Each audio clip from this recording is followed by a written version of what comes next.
So this was also something that the task force struggled over. We did not want to actually, since this is a DBER seminar, I can actually say things a little bit more politically incorrect. So we did not want to be seen to be pushing a specific agenda.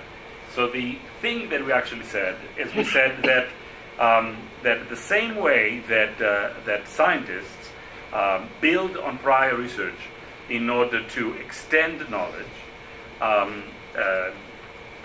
physicists need to build on results of research on the learning and teaching of physics in order to infuse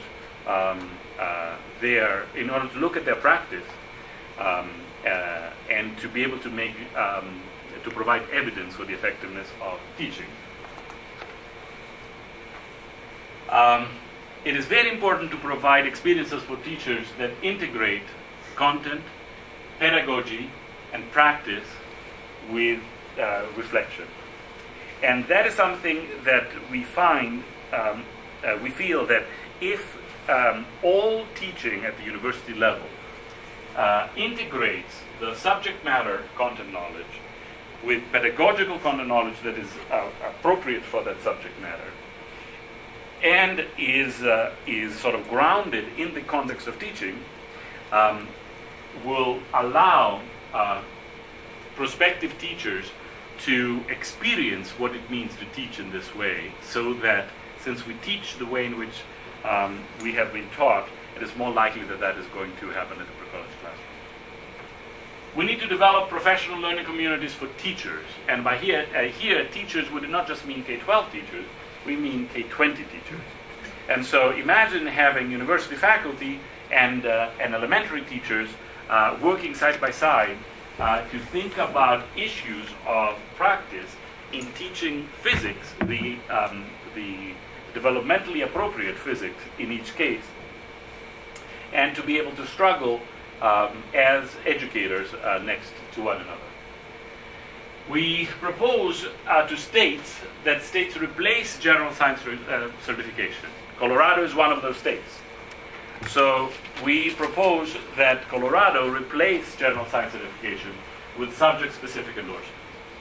Of course, the argument, the counter-argument to that is that if you are in a rural community and you have a single teacher, no person will be able to actually get a full-time job teaching physics because there is not enough students to be able to teach physics all day, every day.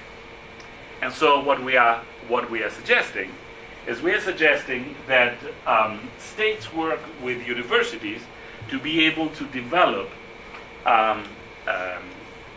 tracts that emphasize the absolutely necessary ingredients for teaching, that respect the integrity of the discipline, and where students would be able to graduate with 2 endorsements. So in physics, the most natural other endorsement would be math. But it could be physics and chemistry, although in practice that is probably not possible, and still keep the student for a finite number of years at the university. Yes? In practice, what do teachers in these rural communities functionally teach? Do they teach, if they teach physics, do they teach math? So I think that if you have a physics endorsement and a math endorsement, you can actually be a full-time teacher anywhere in the United States. I'm just wondering. But what happens here is, people teach chemistry and physics, and biology. What did you guys teach? They do not teach physics and math because they're separate endorsements. And different departments. What did you guys teach? I had physics, chemistry, biology, general science, and environmental. In Oregon, in separate endorsements, I had a physics, chemistry, and math endorsements. Right. But I did math. I never ended up teaching chemistry. I also taught some earth science. Right. I'm a decent physics teacher. I could not teach biology for 2 reasons. One is I do not know biology well enough to be able to teach biology, and secondly, even though I might know more biology than the biology that I will need to teach my students, I have absolutely zero pedagogical content knowledge in biology. And so to pretend that somebody can teach all the sciences, I think, is something which is a very, very bad myth.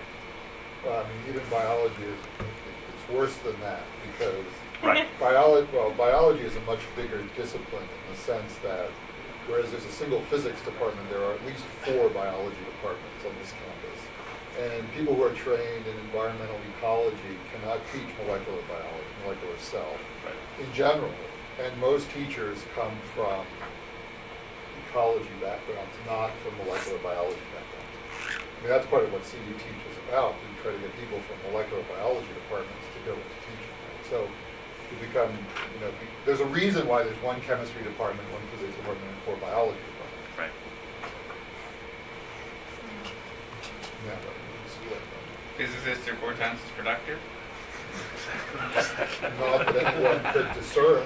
And if we took the expense of various physical instruments, we would be forced to conclude otherwise. Okay.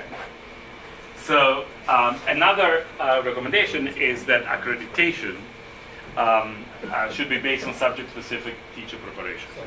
Now, to the accreditation agencies, they're already doing that. However, in practice, what this means is that in order to be able to meet this accreditation requirement, you just need to look at the coursework, you just need to look at the pedagogy courses, the general pedagogy courses, and you need to look at 1 or 2 lesson plans that are subject specific. Or they just take a test, right? Or they just take a test.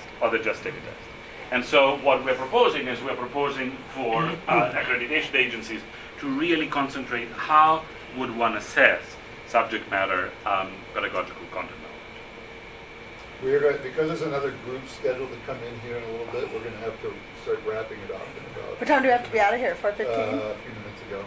Oh, really? Oh my I goodness. mean, I don't know what happened because I went through and took all these Tuesdays, but apparently Okay. somebody else didn't look at the schedule.